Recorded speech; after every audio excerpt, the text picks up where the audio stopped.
Leksiyonun devamı hürmetli vatandaş. Mavzumunda Amerika Cungo söhbetide bozuluş körzesi yüzbet. Amerika'nın yani işkitörlük destigi var. Mavzulu haber üçüncü 22. günü Dovitor bited ilan kılındı haber. Bundan başlar. Üçüncü 28-29. günleri ötküzülüdüğün Amerika Cungo 8. kıtımlı iqtisadi söhbetide Amerika Çavuşan meselesi ve Tayvan meselesini destek kılışı mümkün. Koreya gazetleri bundaq hesapladı. Bu eş Cungo'nu gazaplandırdı ve pütkül soğudu söhbetini təvirliş gelip gelip. Angliya Pul Muamele gazeti 21. günü haber kılıp bundaq görsetdi. Cungo Amerika bilen soğudu kelişimi imzalaş pozisiyonu qattiqlaştırdı. Bu yeni alametle görsetti ki İki devlet o'rtasındaki to'qinish hal qilish uchun o'tkazilayotgan Amerika Cungo savdo suhbati navbatda qiyinchilikqa duch keldi. Amerika Moliya Ministrligi 21. kun torbiti orqali mundaq e'lon qildi. Cungo Dalian Hayyu xalqaro toshish shirkati Leo'ning Danshin xalqaro toshish cheklik shirkati Çavuşanın qanunsuz toshish savdo ishlariga yordamlashdi deb gumon qilinib, Amerika yuqorqi shirkatni embargo qiladigan bo'ldi. Bu shirkatlarning har ikkisi Cungo shirkati. Asiya gazeti mundaq ko'rsatdi. Bu Amerikaning ikkinchi oyda Çavuşan bilan dialoglashish yo'lini ochganligi ham Çavuşanga besim ishlatganligi bo'lib hisoblanadi.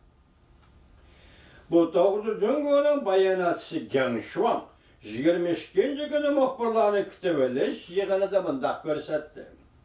Biz har qanday davlatning davlat ichi qonunlaridan foydalanib, o'z oldiga Cungo shirkatlarini embargo qilishga qarshi turamiz. Bu ish to'g'risida Amerika bilan qattiq aloqalashamiz. Geng Shuang mundaq ta'kidladi. Bu ish Cungo Çavuşan ikki taraf hamkorligiga ta'sir ko'rsatdi.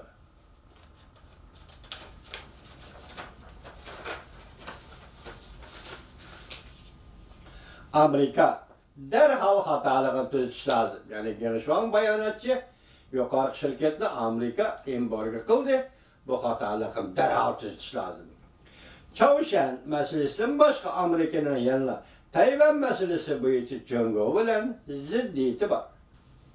Asiya gazeti mundaq ko'rsatdi. Tayvan hukumati Amerika hukumatining Tayvanga 66 dona F-16 belgili kurashchi aeroplan setib berishiga yetakchilik qilmoqda.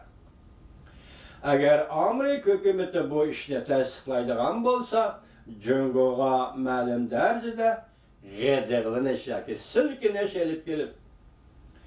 Bloomberg agentligi mundaq ko'rsatdi. Bu ish Amerika hukumatining o'tmishdagi siyosatlarini og'dirib o'tadi.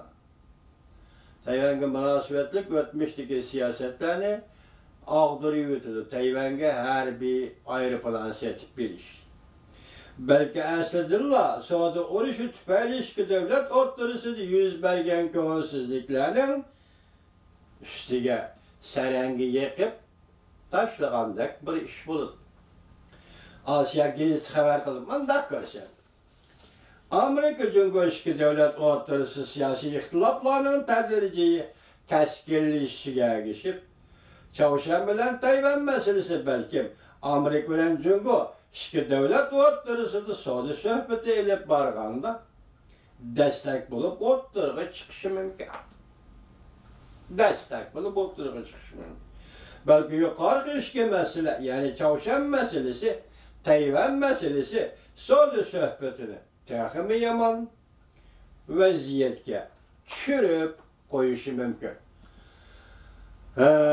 Shunday qilib burunqi masala Tayvan meselesi, Shangang meselesi Tibet meselesi, Şinjan meselesi deydiğen meselelerde hazırca endi Tibet meselesi, Şinjan meselesi kılıp endi hazır Tayvan meselesi, Çavuşan meselesi, Şangan meselesi degan bir ramka şekillendi mi ya ki?